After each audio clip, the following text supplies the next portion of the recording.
오늘 우리에게 주시는 하나님 말씀은 사무엘하 15장입니다. 사무엘하 15장 7절에서 14절까지 말씀 봅니다. 구약성경 487페이지에 있습니다. 487페이지 사무엘하 15장 7절에서 14절 우리 같이 읽겠습니다. 시작. 4년 만에 압살롬이 왕께 아뢰되 내가 여호와께 서원한 것이 있사오니 청하건대 내가 헤브론에 가서 그 서원을 이루게 하소서. 당신의 종이 아람 그술에 있을 때에 서원하기를 만일 여호와께서 반드시 나를 예루살렘으로 돌아가게 하시면 내가 여호와를 섬기리이다 하였나이다. 왕이 그에게 이르되 평안히 가라 하니 그가 일어나 헤브론으로 가니라. 이에 압살롬이 정탐을 이스라엘 모든 지파 가운데에 두루 보내 이르기를 너희는 나팔 소리를 듣거든 곧 말하기를 압살롬이 헤브론에서 왕이 되었다 하라 하니라. 그때 청함을 받은 200명이 압살롬과 함께 예루살렘에서부터 헤브론으로 내려갔으니 그들은 압살롬이 꾸민 그 모든 일을 알지 못하고 그저 따라가기만 한 사람들이라. 제사 드릴 때에 압살롬이 사람을 보내 다윗의 모사 길롯 사람 아히도벨을 그의 성읍 길롯에서 청하여 온지라. 반역하는 일이 커가매 압살롬에게로 돌아오는 백성이 많아지니라. 전령이 다윗에게 와서 말하되 이스라엘의 인심이 다 압살롬에게로 돌아갔나이다 한지라. 다윗이 예루살렘에 함께 있는 그의 모든 신하들에게 이르되 일어나 도망하자. 그렇지 아니하면 우리 중 한 사람도 압살롬에게서 피하지 못하리라. 빨리 가자. 두렵건대 그가 우리를 급히 따라와 우리를 해하고 칼날로 성읍을 칠까 하노라. 아멘. 오늘 새벽에도 예배하신 하나님의 은혜가 우리 모든 성도님들께 함께 하시기를 예수님 이름으로 축복합니다. 아멘. 자, 오늘 말씀은 압살롬이 다시 정치에 복귀해서 본격적인 반란을 일으킨 장면이 나옵니다. 먼저 아버지 다윗 왕으로부터 백성들의 마음을 자기에게로 돌이킵니다. 그 내용이 3절에서 5절까지 나옵니다. 한번 보시기 바랍니다. 3절에 보면 이렇게 되어 있죠. 압살롬이 그에게 이르기를 보라 네 일이 옳고 바르다마는 네 송사를 들을 사람을 왕께서 세우지 아니하셨다 하고. 자, 이게 무슨 말이냐면요, 사람들이 살다 보면 법적으로 다툴 일이 생길 거 아닙니까? 그걸 가지고 압살롬 앞에 먼저 온 거죠. 그런데 압살롬이 이렇게 말합니다. 네 송사가 옳은데 이것을 다룰 사람 왕이 세우지 않았다라고 말하면서 그 책임을 아버지 다윗 왕에게 돌리고 있는 겁니다. 그리고 자기는 그 사람들에게 굉장히 그럴듯하게 따뜻한 모습으로 다가갑니다. 그것이 4절과 5절입니다. 4절 중간 부분부터 제가 읽겠습니다. 누구든지 송사나 재판할 일이 있어 내게로 오는 자에게 내가 정의 베푸기를 원하노라. 사람이 가까이 와서 그에게 절하려 하면 압살롬의 손을 펴서 그 사람을 붙들고 그에게 입을 맞추니. 자, 어떻습니까? 아버지 다윗 왕에게는 좋지 않게 얘기하고 자기는 그 사람에게 굉장히 그럴듯한 모습으로 다가갑니다. 내가 나한테 오면 다 해결해 주겠다. 그러면서 사람들의 마음을 자기에게로 돌이키는 거죠. 사람들은 압살롬을 좋아했을 겁니다. 아, 좋은 사람이구나. 그런데 성경은, 하나님은 정확히 평가합니다. 6절을 보십시오. 6절 끝부분에 이렇게 평가합니다. 이스라엘 사람의 마음을 압살롬이 훔치니라. 훔친 겁니다. 이것이 하나님의 평가입니다. 자, 여러분, 겉으로 드러난 인간적인 모습이 다가 아닙니다. 사람들한테는 그렇듯하게 보일 수 있습니다. 그러나 하나님은 속일 수 없습니다. 그의 속사람은 미움과 분노로 가득해 있었던 겁니다. 한번 생각해 보죠.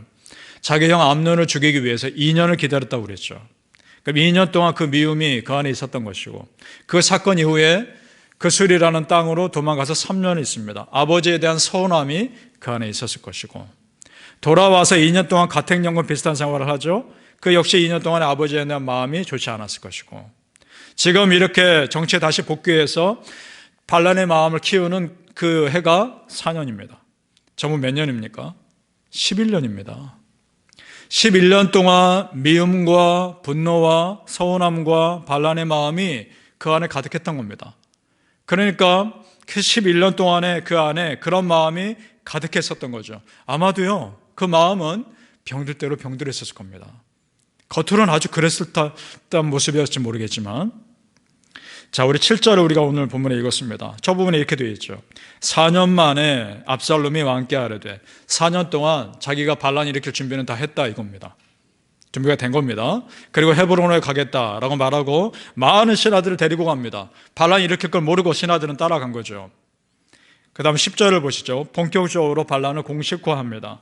이 압살롬의 정탐을 이스라엘 모든 지파 가운데 두루 보내 이르기를, 너희는 나팔 소리를 듣거든 곧 말하기를, 압살롬이 헤브론에서 왕이 되었다 하라 하니라.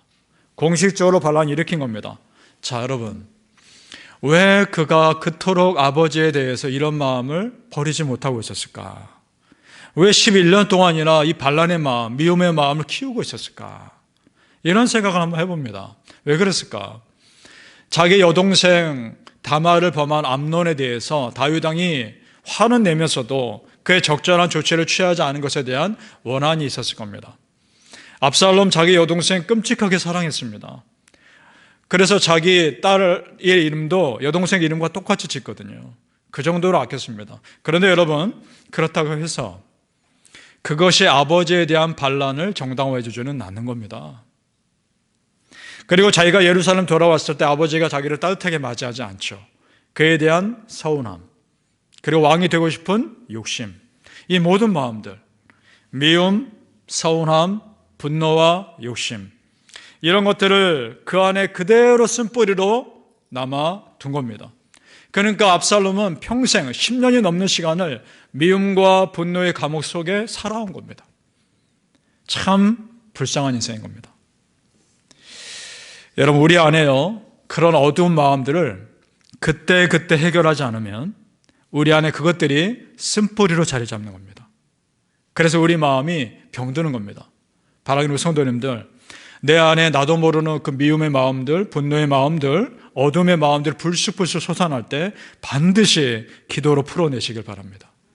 절대 그걸 마음에 담아두지 마시고 다 풀어내셔야 쓴뿌리가 되지 않는 겁니다. 그걸 만약에 풀지 않으면 어느 순간 폭발하게 되어 있습니다. 아주 무섭게 말입니다.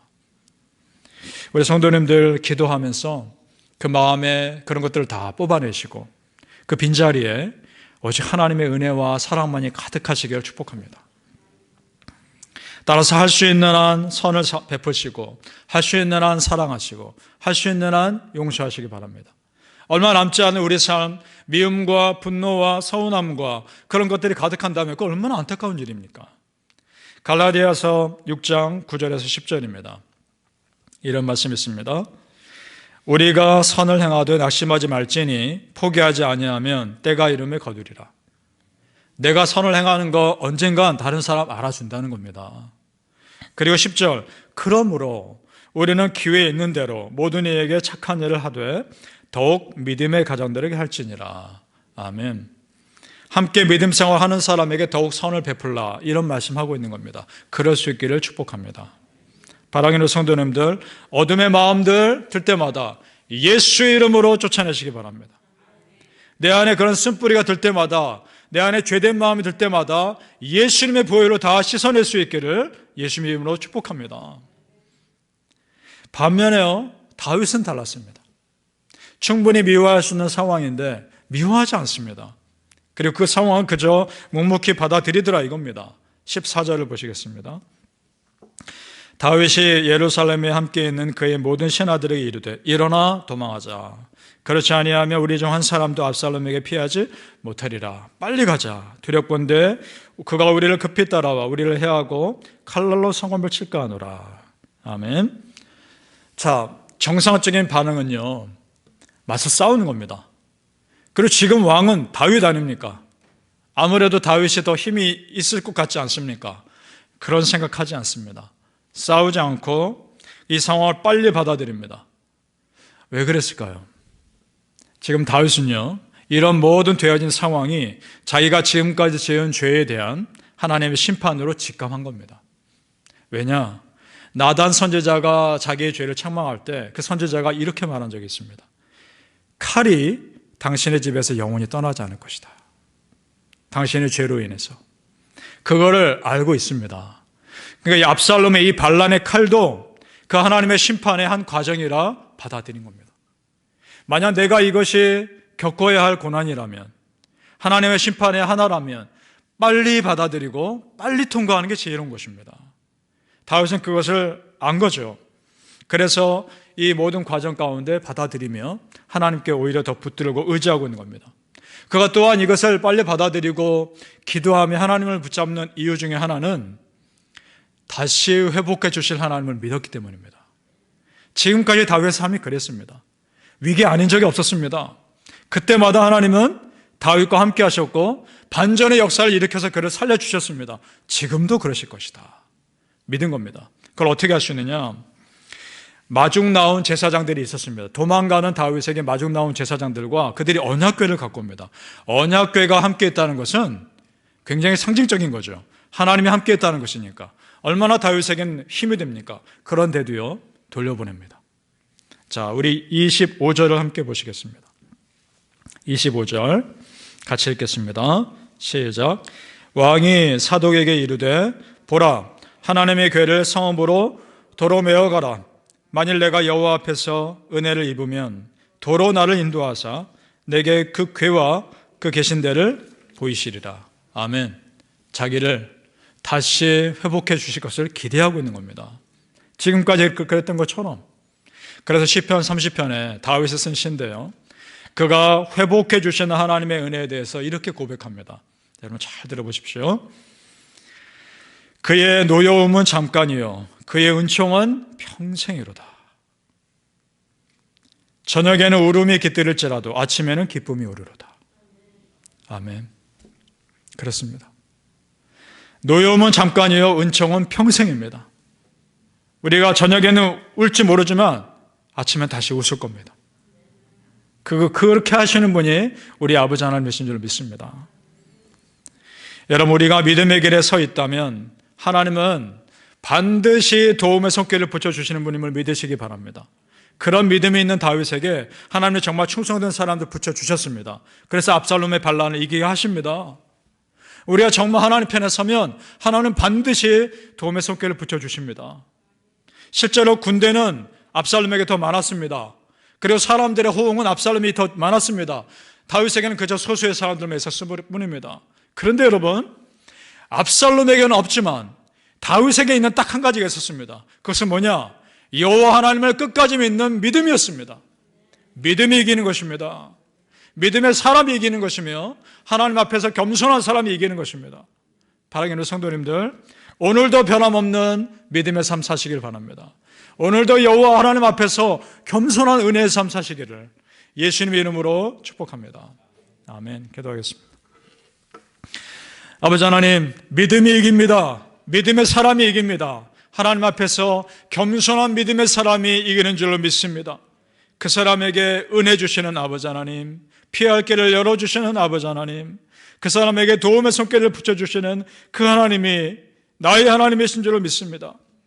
아버지 하나님, 노여움은 잠깐이요 하나님의 은총은 평생인 줄로 믿습니다. 저녁엔 울지 모르나 아침에 다시 웃게 하실 분이 우리 아버지 하나님이신 줄로 믿습니다. 그 하나님 믿고 오늘도 삽니다. 그 하나님 믿고 오늘도 우리는 이겨냅니다. 하나님 함께하여 주옵소서. 항상 우리의 삶에 웃음이 떠나지 않게 하실 것을 믿고 하나님께서 온전히 붙들어 주실 은혜 가운데 승리하며 살게 하여 주시옵소서. 감사하며 예수님 이름으로 기도합니다. 아멘.